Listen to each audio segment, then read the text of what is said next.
Dear all, we were discussing regarding the types of Samyak Gyan by the way of Tattvar Sutra, a unique grantha of Acharya Uma Swamiji Maharaj. And in the first chapter, Acharya Shi had discussed regarding the nature of Mati Gyan, Shuddha Gyan. Thereafter, we had discussed the types of different Gyans and differentiation between the various types of Mane-Praya Gyan and differentiation between the Avdi Gyan and Mane-Praya Gyan. We had already discussed regarding the subject of Mati Gyan, Shuddha Gyan, and yesterday we discussed regarding the subject of Avdi Gyan. So, in this regard, Acharya Shi is now telling regarding the subject of Mane-Praya Gyan, the fourth Gyan, that is Mane-Praya Gyan. So, the fourth type of the right knowledge, that is the Samyak Gyan, is Mane-Praya Gyan. And what is the subject of Mane-Praya Gyan, that we are going to discuss by the way of Sutra number 28, chapter 1 of Tattvar Sutra. बंधुओं, तत्वार सूत्र का आपका ये जो अध्ययन चल रहा है, जिसमें आचार्य श्री उमा स्वामी जी महाराज बहुत सुंदर शब्दों में पहले अध्याय में सम्यक ज्ञान के भेदों का विशद वर्णन कर रहे हैं। एक एक भेद को बहुत अच्छे से समझा रहे हैं कि शुद्ध ज्ञान के, मति ज्ञान के 336 भेदों के विषय में आचार्य श्री ने बताया, शुद्ध ज्ञान के विषय में आचार्य श्री ने बताया कि यह मति ज्ञान पूर्वक होता है। और हमने देखा कि शुद्ध ज्ञान भी अनेक प्रकार का होता है, जिसमें पर्याय समास, अक्षर अक्षर समास आदि इसके 20 भेद हैं। और चीज़ें भी हमने शुद्ध ज्ञान के विषय में जानी कि कितना लंबा चौड़ा शुद्ध ज्ञान का विस्तार है, 2 की घात 64, उसमें से 1 कम कर दें, इतना लंबा एक शुद्ध ज्ञान का विस्तार होता है। और जितनी भी आज के टाइम की नॉलेज है, ये सब क्या है? शुद्ध ज्ञान ही है। तो मति ज्ञान और शुद्ध ज्ञान के विषय में बहुत अच्छे से हमारी विवेचना हो चुकी थी। और कल हमने अवधि ज्ञान के विषय के में देखा था कि अवधि ज्ञान क्या है? जो रूपी पदार्थों को ही अपना विषय बनाता है, रूपी पदार्थों को, यानी एकमात्र पुद्गल पदार्थों को ही विषय करता है। तो ये चीज भी हमने देखी कि जहाँ मति ज्ञान और शुद्ध ज्ञान ये सभी द्रव्यों को अपना विषय करते हैं, लेकिन उनकी कुछ पर्यायों को ही विषय करते हैं, वहाँ अवधि ज्ञान मात्र रूपी पदार्थों यानी पुद्गल द्रव्य को ही अपना विषय करता है। तो ये चीजें कल तक हमने देख ली थी। आज आचार्य श्री इसी संदर्भ में अगला सूत्र 28 नंबर सूत्र के माध्यम से बता रहे हैं कि मने-प्रय ज्ञान का विषय क्या है। चौथे नंबर का जो ज्ञान है वो क्या है? मने-प्रय ज्ञान। तो मने-प्रय ज्ञान का क्या विषय है, इसके विषय में आचार्य श्री सूत्र नंबर 28 में बता रहे हैं, तदनंत भागे मने-प्रयस्य, तदनंत भागे मने-प्रयस्य। तो यहाँ पर आचार्य जी ने कहा कि तदनंत भागे, तद यानी उसके, अनंत भागे मने-प्रयस्य, तो उसका अनंतवें भाग का जो है उसको मने-प्रय ज्ञान जो है विषय करता है। अब यहाँ पर भी क्या है, ये जो तद शब्द का प्रयोग हुआ है, तद यानी उसके, उसके यानी किसके? पिछले सूत्र से इसका संबंध जोड़ना पड़ेगा। कभी भी जब भी हम कोई सूत्र में बात होती है तो उसमें एक चीज को बार बार रिपीट नहीं करते। सूत्रों का अर्थ ही है कि शॉर्ट में अपनी बात को कह देना। तो यहाँ पर आचार्य ने तद शब्द का प्रयोग करके पिछले सूत्र से उसका संबंध जोड़ दिया कि पिछले सूत्र में किसकी बात की थी हमने? अवधि ज्ञान की बात की थी। तो जो अवधि ज्ञान की हमने पिछले सूत्र में बात की थी, उसी से यहाँ पर इसका मने-प्रय ज्ञान का संबंध जोड़ना है। वहां पर कहा था कि अवधि ज्ञान का वहां पर विषय बताया था, और यहाँ पर कहा तदनंत भागे मने-प्रयस्य, उसका यानी कि जो अवधि ज्ञान का जो विषय है उसके भी अनंतवें भाग में जो है मने-प्रय ज्ञान संबंध रखता है। तो इसका विषय क्या है? मने-प्रय ज्ञान का विषय संबंध अवधि ज्ञान के विषयभूत रूपी द्रव्य के अनंतवें भाग में है। यानी ये भी किसको विषय कर रहा है? रूपी पदार्थ को विषय कर रहा है, उससे बाहर ये भी विषय नहीं कर रहा।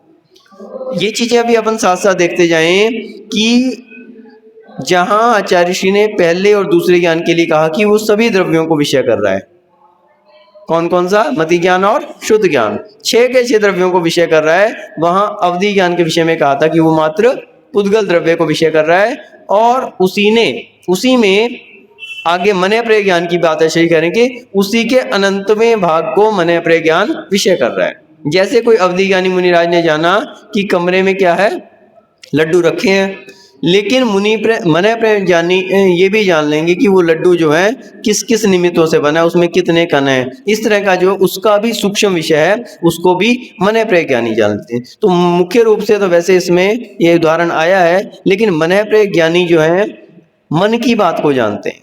मन प्रज्ञान का अर्थ यह है कि जो मन में स्थित पदार्थ को जान सकता है, वो क्या है, मन प्रज्ञान का विषय है।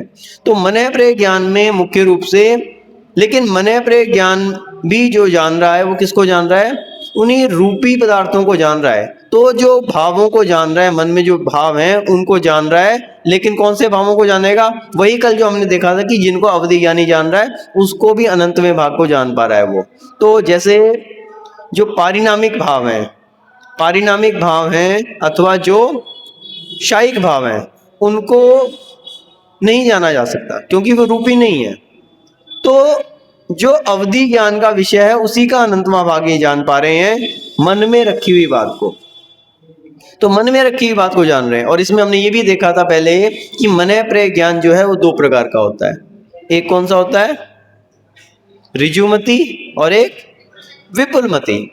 तो ऋजुमति ज्ञान तो मात्र सरल भाव को जान पा रहा है, सरल भावों को जान पा रहा है, लेकिन विपुलमति ज्ञान जो है वो कैसा है, कुटिल भावों को भी जान लेता है।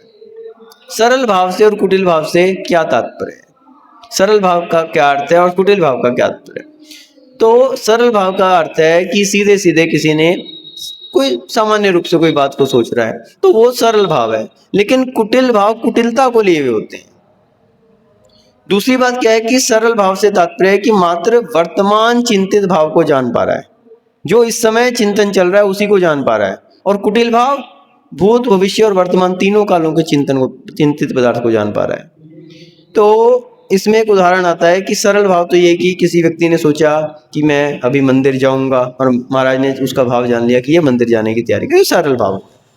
एक कुटिल पदार्थ, कुटिल भाव, एक व्यक्ति हाथ में चिड़िया लिए हुए, हाथ में क्या लिए हुए, चिड़िया को लिए हुए। अब वो एक महाराज के पास पहुंचता है और महाराज के पास पहुंच के वो अगर उनसे पूछेगा कि ये जीवित है या मरी हुई है, तो महाराज क्या करेंगे, महाराज क्या करेंगे,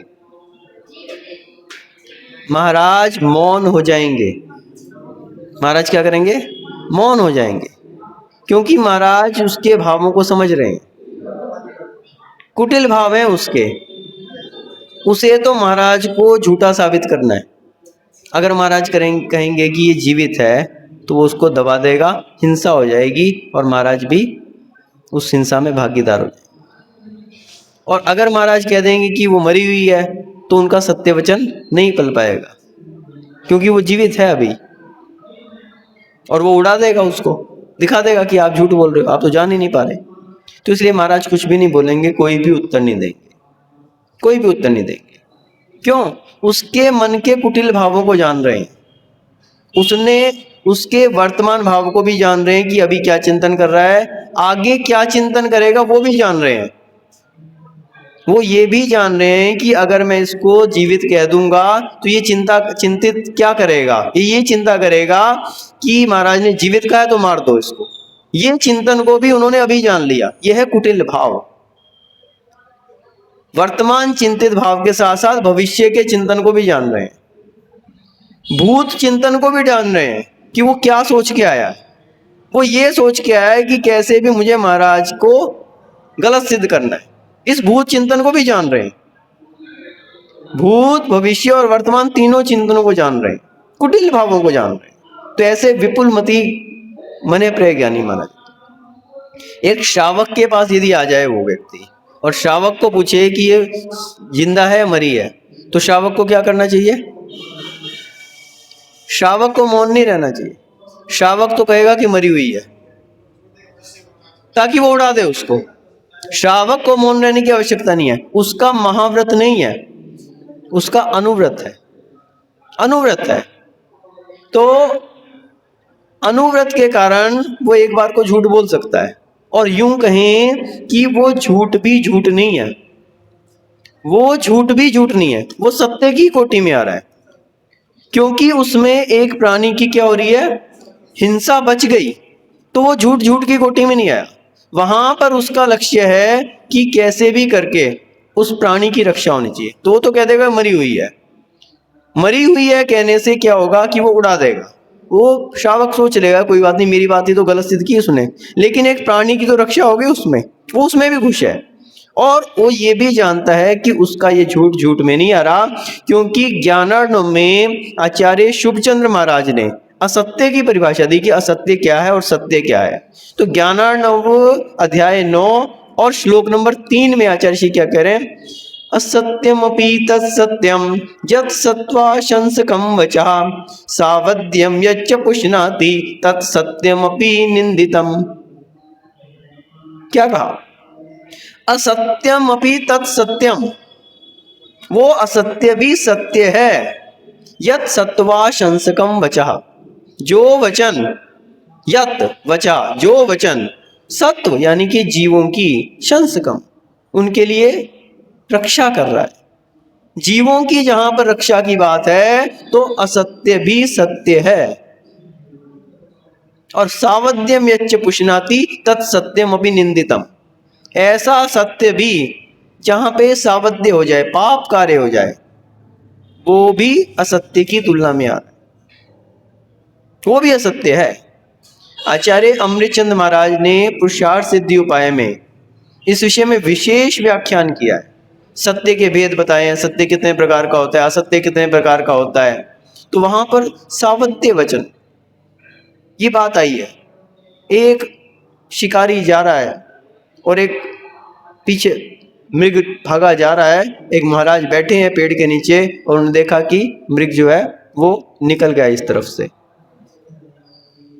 शिकारी आया पीछे भागता हुआ, उन्हें पूछ लिया महाराज से मृग कहाँ गया है, महाराज तो मौन हो जाएंगे, और एक श्रावक भी खड़ा है वहां पे, तो उसने उल्टी तरफ का बता दिया कि वो तो उस तरफ गया है, ताकि उस मृग की रक्षा हो जाए।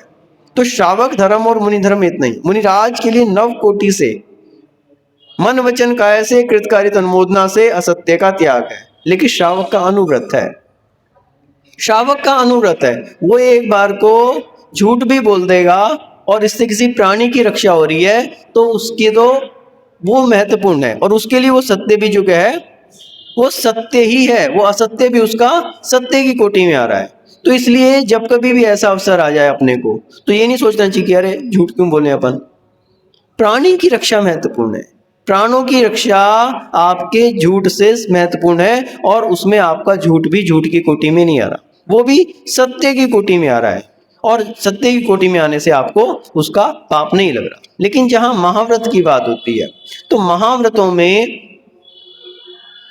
वो झूठ भी नहीं बोला जा सकता, सूक्ष्म झूठ का भी उनका त्याग है। लेकिन जो श्रावक है उसका सूक्ष्म झूठ का त्याग नहीं है, स्थूल झूठ का त्याग है। रतनखंड श्रावकाचार में भी आचार्य समंतभद्र महाराज ने यही बात कही है। आचार्य श्री जहां पर तीसरे अध्याय में श्रावकाचार है ना, वो श्रावक की बात कर रहे हैं, तो श्रावक के आचार में श्लोक नंबर 55 में आचार्य श्री जहां पर असत्य यानी सत्य अनुव्रत की बात कर रहे हैं, सत्य अनुव्रत के लिए क्या कह रहे हैं, स्थूल मलिकम न वदति न प्राण वाद्यति सत्यमपि विपदे यत्तत् वदन्ति संता स्थूल मृषावाद वे रमनम। क्या कहा, स्थूल मलिकम न वदति, स्थूल झूठ जो नहीं बोलता है, ऐसा झूठ नहीं बोलता कि जिससे किसी का बहुत बड़ा नुकसान हो जाए, जिससे किसी के मान लीजिए कोई बहुत बड़ी विपत्ति खड़ी हो जाए, जिसके किसी का घर बार लूट जाए, ऐसा झूठ तो वो नहीं बोलता। और न प्राण वाद्यति, ना किसी दूसरे से बुलवाता है, अपन तो कोर्ट में गवाही नहीं दे रहे, दूसरे को सेट कर लिया भैया तुम जाके वहां पे ऐसी ऐसी गवाही दे देना, न बोलता है न बुलवाता है, न प्राण वाद्यति दूसरे से भी नहीं बुलवाता, स्थूल मलिकम न वदति न प्राण वाद्यति सत्यमपि विपदे, ऐसा सत्य भी नहीं बोलता है जी दूसरे के लिए विपदा खड़ी कर दे। ऐसा सत्य भी किस में आ गया, झूठ की कोटि में आ गया। दूसरे के लिए शिकारी आ गया, उसने पूछा मृग कहाँ गया, उसने बता दिया इधर है, सत्य ही तो बोला है। अरे तुमने तो सत्य बोला है, उस प्राणी की तो हत्या कर देगा वो जाके, उसके लिए तो विपदा खड़ी कर दी आपने। चिड़िया हाथ में है, तुमने कहा कि जीवित है, सत्य ही बोला है। अरे तुमने तो सत्य बोला, उसने तो दबा दिया उसका गला। ऐसा सत्य भी नहीं बोलता, वो भी क्या है, झूठ है। तो यत्तद्वन्ति संता, ऐसा जो संत, संत का मतलब यहाँ पे मुनि महाराज नहीं लेना, संत का अर्थ है जो साधु पुरुष हैं, जो सत्यवादी हैं, वो ऐसा बोलते हैं। ये उनका स्थूल मृषावाद वैरमणम, स्थूल रूप से, क्या कहा, स्थूल रूप से, सूक्ष्म रूप से नहीं कहा। श्रावकों की बात है यहाँ पर, स्थूल मृषावाद वैरमणम, स्थूल रूप से झूठ का त्याग रूप सत्य अनुव्रत है। तो जहां कहीं इस तरह का प्रसंग आ जाए कि किसी के जान के लाले पड़ जाए, किसी के लिए संपत्ति को बहुत बड़ी विपदा खड़ी हो रही हो, तो वहां पर सत्य भी बोलना असत्य के बराबर है। तो यहां पर हम बता रहे थे कि जो मनः प्रयोग ज्ञानी है मुनिराज, वे तो क्या है, स्थूल रूप से भी सत्य असत्य का उनका त्याग है और सूक्ष्म रूप से भी असत्य का त्याग है। तो वो जैसे ही मनः प्रयोग ज्ञानी है और विपुलमति मनः प्रयोग ज्ञानी होंगे, तो वो तो कुटिल बात को भी जान लेंगे, उसके अभिप्राय को समझ लेंगे कि ये बात पूछ रहा है तो क्यों पूछ रहा है, और इसके बाद वो क्या करने वाला है। तो वो क्या करेंगे, मौन हो जाएंगे, कोई भी उत्तर उसका नहीं देंगे। अब वो कितना भी पूछता रहे, आप तो इतने ज्ञानी हो, आपको तो सब ज्ञान है, उत्तर दे के दिखाओ, कितना ही नहीं तो आपका ज्ञान धूली में मिल जाएगा, आपके लिए कोई विश्वास नहीं। भैया तुझे जो बोलना है बोलता रहे, वो तो आराम से अपने ध्यान में लीन हो जाएंगे। बस अब तुम बोलते रहो, कितना भी वो चैलेंज करते रहे, उकसाता रहे उनको कि आप अगर इस समय नहीं बोलोगे तो लोग आप पर विश्वास करना छोड़ देंगे। बोले कर देने दो, हमारे लिए उस प्राणी की रक्षा सबसे अधिक महत्वपूर्ण है जो तेरे हाथ में, कुछ नहीं बोलेंगे। तो वास्तविकता में ये मनः प्रयोग ज्ञान जो है, इसके लिए यही बताया कि जानेगा तो किन भावों को जानेगा, मात्र रूपी भावों को ही जानेगा। जो पारिणामिक भाव हैं, शायिक भाव हैं, जो जीव के भाव हैं, जिनका पुद्गल से संबंध नहीं है, उनको नहीं जान पाएगा। एकमात्र रूपी पदार्थों को जानेगा, अवधि ज्ञान के अनंतवें भाग। वो तो मोटे तौर पर जा रहा है, ये अनंतवें हिस्से को उतने सूक्ष्मता से भी मन में रखे हुए पदार्थ को भी जान पा रहे हैं। कौन जान रहे हैं, मनः प्रयोग ज्ञानी। और उसमें भी विपुलमती जो है कुटिल बात को भी जान रहे हैं, और जो ऋजुमती हैं वो सरल बात को जान पा रहे हैं। और एक बात और ध्यान रखना, ये जो ज्ञान होता है किसको होता है, एकमात्र दिगंबर मुनिराजों को होता है। कोई सोचे, बालचंद जी सोच लें कि अपन ने तो डॉक्टर साहब की बात मन की जान ली आज, उन्होंने कहा कि चलो आज जो है जेल में प्रवचन होना है, तो व्यवस्था बनाने के लिए वो हमें कहेंगे, और हमने पहले ही कह दिया कि बताओ बताओ क्या क्या व्यवस्थाएं हैं। अभी तो डॉक्टर साहब ने कहा ही नहीं उनको, और वो पहले तैयार हो गए, बालचंद जी देखो हम तो मनः प्रयोग ज्ञानी हो गए। ऐसा नहीं सोच लेना, वो तो आपका एक तुक्का लग गया, आपका अनुमान था कि चलो अब जेल में जाने का प्रसंग है तो डॉक्टर साहब आ रहे हैं तो यही बात करेंगे, तो आपका अनुमान ज्ञान था, वो ऐसा नहीं था कि आप कहीं मनः प्रयोग ज्ञानी हो गए। मनः प्रयोग ज्ञानी कौन हो सकता है, एकमात्र दिगंबर मुनिराज होते हैं, दूसरा नहीं हो सकता, चाहे ऋजुमती हो और चाहे विपुलमती हो। मनः प्रयोग ज्ञान के द्वारा जो जान रहे हैं वो मनः प्रयोग ज्ञानी दिगंबर मुनिराज ही हो सकते हैं, दूसरे नहीं हो सकते। तो इसलिए मनः प्रयोग ज्ञान का विषय संबंध रूपी पदार्थों में है, उसमें भी तदनंत भागे मनः प्रयस्ते, अवधि ज्ञान का भी अनंतवें भाग में इसका विषय करता है। अब अंतिम आता है केवल ज्ञान। क्या है, केवल ज्ञान। तो हमने 4 ज्ञानों का तो विषय देख लिया, मति ज्ञान का देख लिया, श्रुत ज्ञान का देख लिया, अवधि ज्ञान का देख लिया, और मनः प्रयोग ज्ञान। अब 5वां ज्ञान वो क्या है, केवल ज्ञान। अब केवल ज्ञान का क्या विषय है, तो उसके विषय में आचार्य श्री 29 नंबर सूत्र में कह रहे हैं, सर्वद्रव्य पर्यायेषु केवलस्य, सर्वद्रव्य पर्यायेषु केवलस्य। तो यहां पर आचार्य श्री क्या कह रहे हैं, सर्वद्रव्य, यहां पर साफ कह दिया कि सभी द्रव्यों को जान रहा है। और पर्यायेषु, क्या कहा? पर्यायेषु, बहुवचन का प्रयोग किया, बहुवचन का प्रयोग, और सर्व पहले लगा दिया। और दोनों को जब एक साथ किया तो समासांत होने से सीधा अर्थ होगा कि सभी द्रव्यों को। और यही सर्व किसके साथ लगाना है? पर्यायों के साथ भी लगना है। ऐसा नहीं कि सर्व शब्द द्रव्य के साथ लगा, पर्याय के साथ लगाए नहीं। जो समासांत होता है उसका अर्थ संबंध दोनों से रहता है। तो यहां पे क्या किया? सर्व द्रव्येषु सर्व पर्यायेषु। जब इसको समासांत करेंगे तो क्या बनेगा? सर्व द्रव्येषु, सभी द्रव्यों में, और सर्व पर्यायेषु, सभी पर्यायों में। यानी सीधा अर्थ होगा कि सभी द्रव्यों की सभी पर्यायों में केवलस्य केवल ज्ञान का विषय है। एक भी ऐसा द्रव्य, चाहे वो चर पदार्थ हो चाहे अचर पदार्थ हो, चाहे वो जीव द्रव्य हो चाहे अजीव द्रव्य हो, चाहे वो रूपी हो चाहे अरूपी हो, चाहे वो धर्म द्रव्य हो चाहे अधर्म द्रव्य हो, आकाश द्रव्य हो काल द्रव्य हो, और उसकी सभी पर्यायें, चाहे वर्तमान पर्याय हो चाहे भविष्यत पर्याय हो चाहे भूत पर्याय हो, चाहे स्थूल पर्याय हो चाहे सूक्ष्म पर्याय हो, सभी में इसका किसका संबंध है? केवल ज्ञान का संबंध है। केवल ज्ञान एक ऐसा ज्ञान है जो क्या है? ज्ञान की संपूर्ण अवस्था है, और यूं कहें कि ज्ञान की शुद्ध अवस्था है।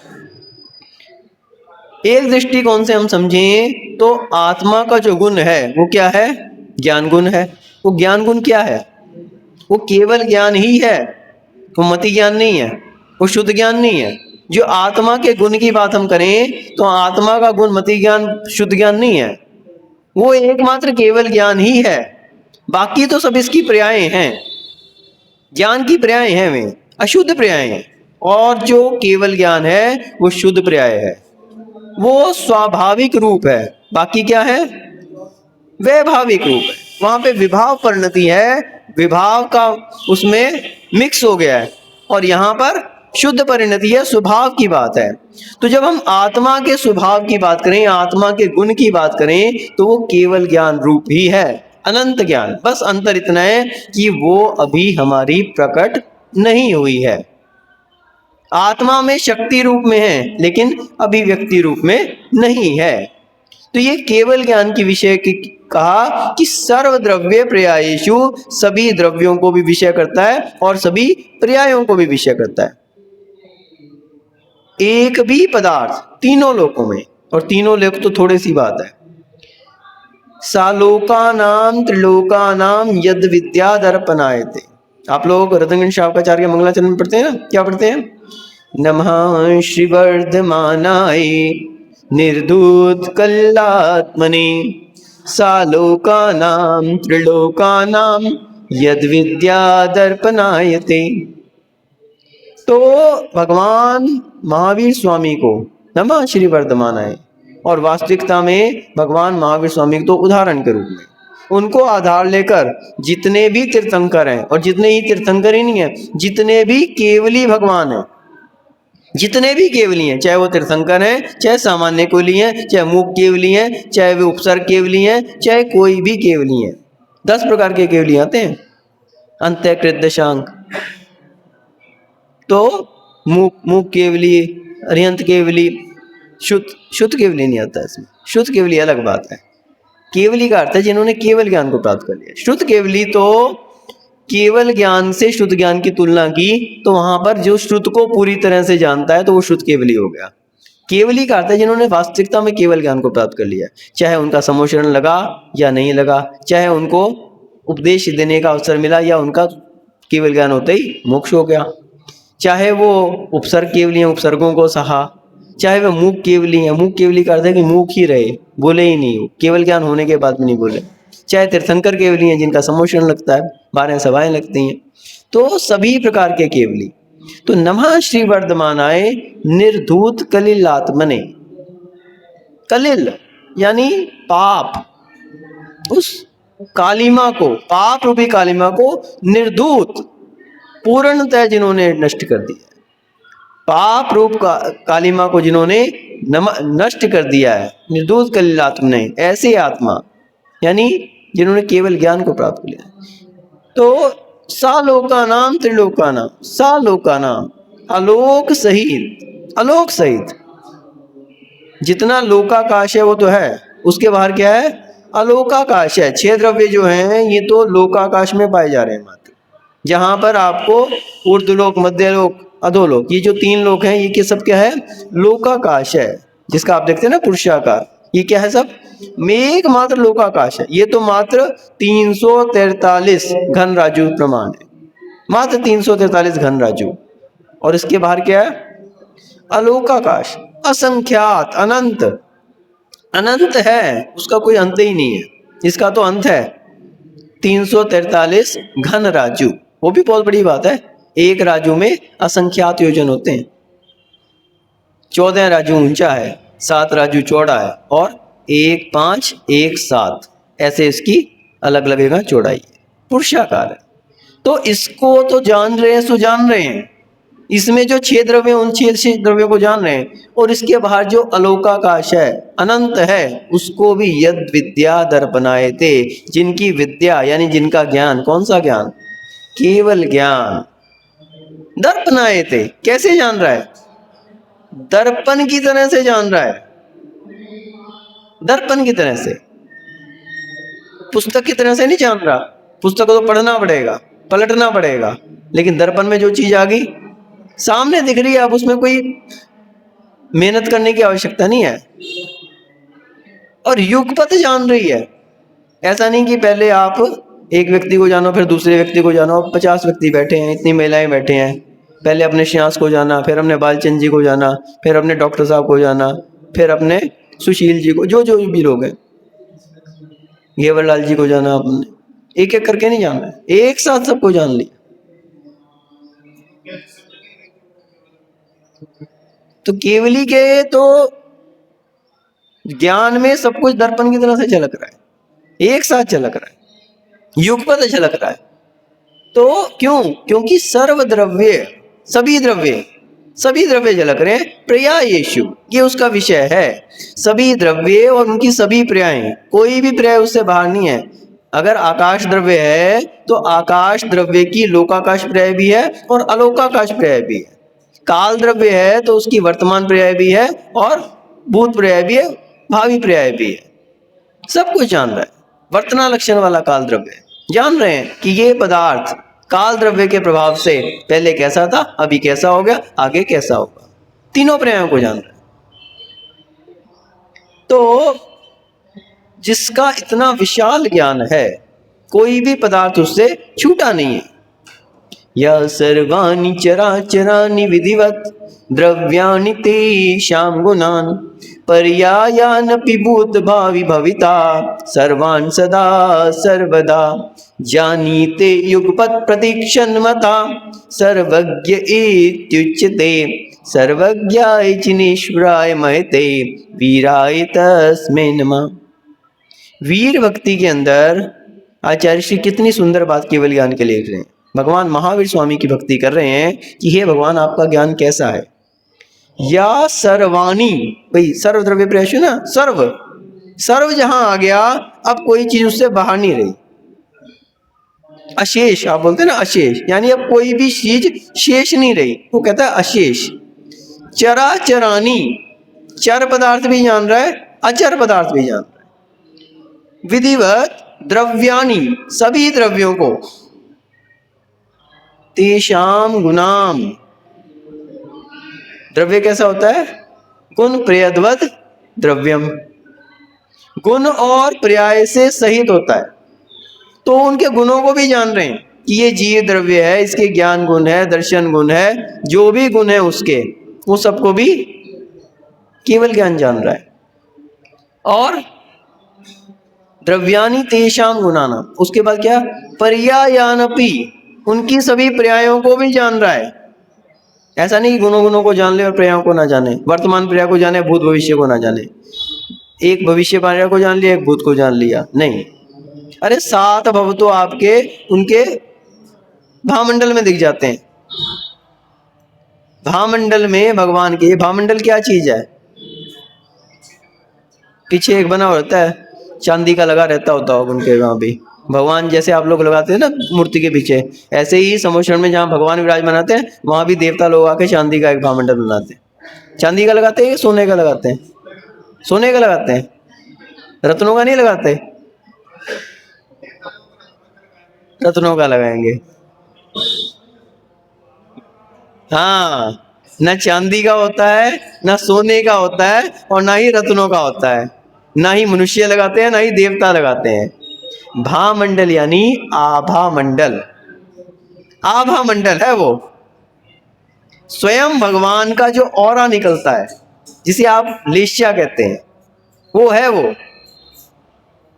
इतनी शुक्ल लेश्या के प्रतीक है कि इतनी इतनी स्वच्छता होती है उसमें, इतनी निर्मलता होती है कि मनुष्य के 7 भव उसमें झलकने लग जाते हैं। तो जिनके औरे में जैसे आपकी परछाई होती है ना, तो उसी तरह से होता है वो। ये तो अपन मूर्ति में प्रतीक बना देते हैं कि चांदी का लगा दिया अपन ने, या धातु का लगा दिया। अब आपने कहा कि देवता है वो तो सोने का लगा देंगे, रत्नों का लगा देंगे। वो कोई देवता आके नहीं लगाते, ना ही कोई चक्रवर्ती आदि लगाते हैं। वो स्वतः निर्मित होता है। आभा मंडल, उनकी आभाएं निकलती हैं, जो श्वेत लिश्या उनके अंदर है, प्राणी मात्र के प्रति जो दया करुणा के भाव हैं, वो उनकी जो ऑरा है, तेज है। समूह शरण में जो शेर और गाय एक साथ बैठ रहे हैं, नेवला और सांप एक साथ बैठ रहे हैं, किस कारण से बैठ रहे हैं? उसी आभा के कारण, उन्हीं के प्रभाव से, उसके कारण से वो जो एक साथ बैठ रहे हैं। इतना प्रभावित हो गए, जैसे आप किसी डाकू के पास बैठो तो आपको डर लगने लगता है, साधु के पास आपको मन प्रसन्न होने लगता है। तो ये क्या है? उनका ऑरा, उनकी जो लिशाएं निकल रही हैं, उनके शरीर से जो क्रांति निकल रही है, वो कांति जो है वो वास्तविकता में आपके ऊपर प्रभाव छोड़ रही है। कुछ लोग होते हैं डोमिनेटिंग नेचर के होते हैं, और कुछ लोग डी डोमिनेटिंग नेचर के होते हैं।